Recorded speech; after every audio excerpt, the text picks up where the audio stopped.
Mas mabaho pa sa nabubulok na patay ang sistema ng Pilipinas. May pagtrato pang hindi pantay at patas. Kapag mayaman ka, ikaw siyang nasa itaas. Pwede mong bayaran ng hustisya maging ang batas. Kapag mahirap kay lalo kang maghihirap. Kahit dublihin mo pa kayod at pagsisikap. Kasi ikaw ay nasa bansang mabagal ang pag-angat.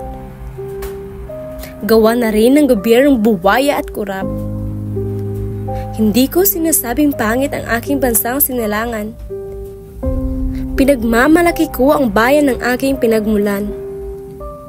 Ngunit hindi na malunok ng kumakalam kong sikmura ang bulok na sistema ng ating bansa. Kaya naisipan kong sumulat ng isang tula gamit ang magkakatugmang salita. Gusto kong palakasin ang boses ng madla. Nais kong hikayatin kayo at magsalita. Nasaan na ba ang kaba ng bayan? Na sana'y pinakikinabangan ng mamamayan. Napuno na ba't nasidlan ang bulsa ng ilan? Kaya laganap na sa bansa natin ang kahirapan. Pataas ng pataas ang presyo ng mga bilihin. Maging ang pangunahing kailangan at mga pagkain. Paano ng mga dukha at kapos kagaya namin? Baka pag nagtagal 2 bisis sa isang araw na lang kami makakakain.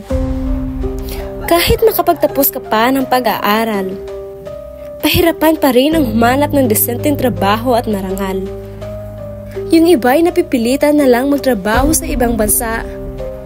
Kasi sa Pilipinas ang sweldo ay mababa. Sweldong pilit pinagkakasya sa liit.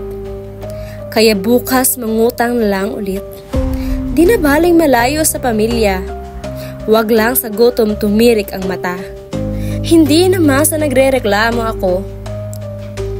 Pero totoo namang harap-harapan nyo kaming niluloko. Ang galing-galing nyo pang mangampanya. Lahat naman ng pangako nyo'y pumalya. Paano nang kinabukasan natin? Tuluyan na lang bang ipapatangay sa hangin? Kailan pa ba dadating ang pagbabago? Sawang-sawa na kami sa mga binitawan niyong mga pangako. Sana'y makakita na ang nagbubulag-bulagan. Sana'y makarinig na ang nagbibingi-bingihan. Lahat tayo ay may karapatan. Iparinig ang boses ng mamamayan. Kaya isang paalala ang aking iiwan. Sana'y inyong matandaan sa dadating na halalan. Vote wisely. Huwag sayangin ang boto at huwag ipagbili.